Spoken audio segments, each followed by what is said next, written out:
Alors la place des questions environnementales dans le contexte géopolitique est centrale pour trois raisons. D'abord, il y a une raison méthodologique, c'est que nous sommes en train de comprendre que nos capacités de transformation du réel sont très largement supérieures à nos capacités d'anticipation. Et donc ça a des conséquences politiques, par exemple, dans le principe de précaution. Bon.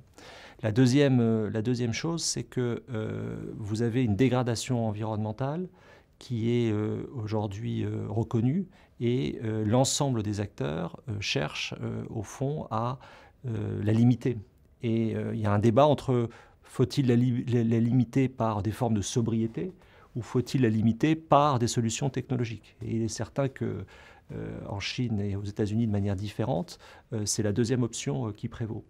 Et puis, dans le cadre européen, le Green Deal, qui a été avancé par l'Union européenne comme étant au fond l'horizon de temps jusqu'à 2050, date à laquelle l'Union européenne doit atteindre la neutralité carbone, devient au fond aussi une forme d'instrument géopolitique, puisque c'est par ce biais-là que les Européens veulent réorganiser d'une part leur industrie, mais aussi les relations avec leur environnement, et notamment avec un environnement régional qui aujourd'hui l'alimente en hydrocarbures. Et donc il y a des effets géopolitiques à attendre de la transition énergétique en fonction de son rythme et de son ampleur.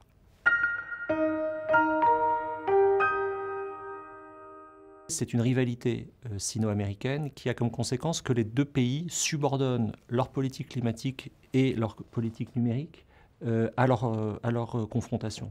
Et qu'au fond, ils sont en train de glisser d'un système qui était très coopératif après notamment l'entrée de la Chine dans l'OMC. Je rappelle, c'est en 2001, un système qui est beaucoup plus dans la compétition ouverte et qui, dans certains aspects, vire à la confrontation.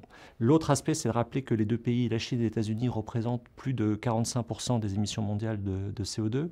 Ce sont deux économies à la fois très reliées l'une à l'autre, en dépit des velléités de découplage de l'administration Trump.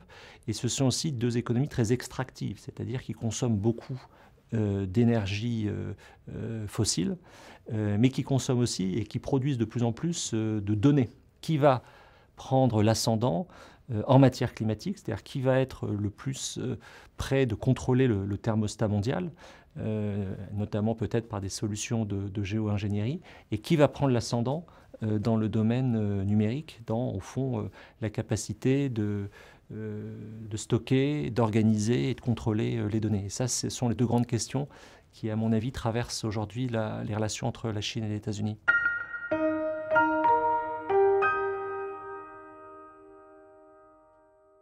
C'est vrai que je ne sais pas si on peut parler d'un basculement complet, évidemment, des hydrocarbures vers les données. Les choses sont plutôt en train de se chevaucher.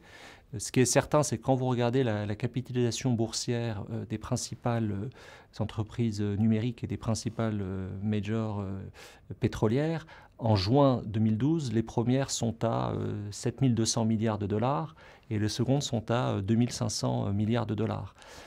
Dans ces 14 entreprises, il y a une seule entreprise européenne, soit dit en passant. Les autres sont ou chinoises ou américaines. L'aspect hydrocarbures structure la géopolitique mondiale depuis l'entre-deux-guerres. C'est-à-dire que ça passe notamment par la maîtrise des flux maritimes.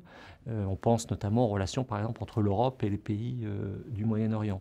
Ce qui est en train d'apparaître, c'est une géopolitique liée à la maîtrise des données qui repose sur la localisation des data centers, mais également sur toute la géopolitique des infrastructures indispensables, au fond, à l'industrie numérique, qu'on a un peu tendance à négliger, voyant quelque chose qui serait hors sol. En réalité, ce n'est pas du tout hors sol, quelque chose d'enraciné dans les territoires, mais qui fait naître une géopolitique différente. Et dans ce jeu, les acteurs les plus influents, les plus solidement dotés, ce sont évidemment les États-Unis et la Chine, et beaucoup moins les Européens qui ne disposent pas de plateformes systémiques comme les deux autres.